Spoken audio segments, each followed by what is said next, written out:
عن الشيخ زكريا بن محمد أبي يحيى الأنصاري قال قرأت على الشيخ الحافظ الحجة أحمد بن علي بن حجر العسقلاني عن الشيخ إبراهيم بن أحمد التنوخي عن الشيخ أحمد بن أبي طالب عن الشيخ سراج الحسين المبارك عن الشيخ عبد الأول بن عيسى الهربي عن الشيخ عبد الرحمن بن مزفر الداودي عن الشيخ أبي محمد عبد الله بن أحمد السرخسي عن الشيخ أبي عبد الله محمد بن يوسف الفربري عن الإمام الهمام الجليل الحافظ الحجة أمير المؤمنين في الحديث أبي عبد الله محمد بن إسماعيل بن إبراهيم بن المغيرة بن بردبة الجوفي البخاري رحمهم الله تعالى ومتعنا بفيوزهم وعلومهم آمين.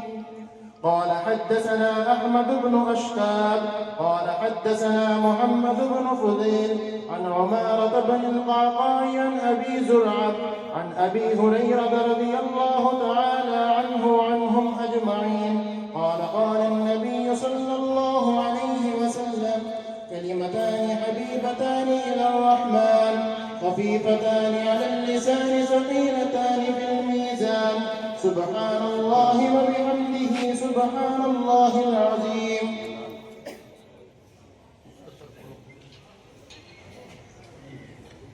بسم الله الرحمن الرحيم.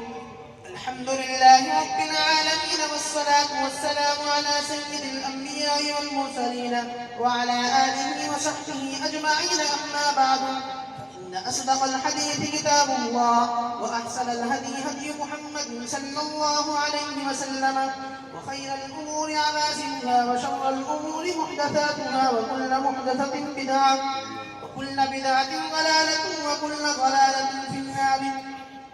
وبالسند المتصل منا إلى الشيخ الإمام الهمام الحافظ الحجة أمير المؤمنين في الحديث أبي عبد الله محمد بن إسماعيل بن إبراهيم بن المغيرة بن بردبة الجوفي اليماني البخاري رحمه الله تعالى.